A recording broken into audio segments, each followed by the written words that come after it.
বৈষম্য বিরোধী নেতাদের উপর হামলা। সো আহত 5 জন।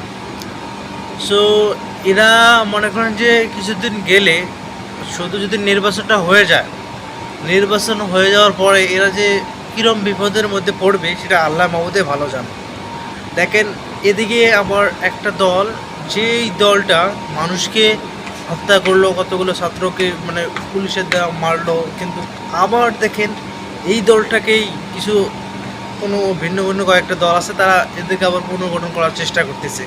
সো এরা যদি আবার ঘুরে আসে তাহলে আপনারা বলুন এদের কী অবস্থা হবে। এখনও দেখেন এদের সরকার আছে, এখনও কিন্তু এই বৈষম্য বিরোধী ছাত্র আন্দোলনের যে নেতারা আছে এদের কিন্তু সরকার, তারপরেও দেখেন এদের উপরে কীভাবে হামলা করতেছে। আরও যদি নির্বাচন হয়ে যায়, নির্বাচন হয়ে যাওয়ার পরে দেখেন এদের আরও কী অবস্থা হয়ে যায় আল্লাহ বহুত ভালো জানে। সো আমরা বলবো যে আপনারা সবাই খুবই সাবধানে থাকবেন, কারণ এদিকে তো আছে লীগরা তো আছে শপথ দেওয়ার জন্য, এদিকে আবার ফির কিছু দল আছে, দলেরও তো কিছু নেতা কথা আছে তোমাদেরকেই খুঁজতেছে। মূলত ওরা ওই লীগের থেকে বিএনপিতে এসছে, কিন্তু ওরাই তোমাদেরকে খুঁজতেছে।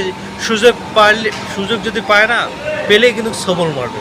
সো এই জন্য আপনারা খুবই সাবধানে থাকবেন। সো যেরকমভাবে হামলার কথা দেখেন, হামলা শুরু করতেছে না, এরকমভাবে আরও কিন্তু বাড়তে থাকবে। যতই নির্বাচনের কাছে আসবে ততই কিন্তু বাড়তে থাকবে।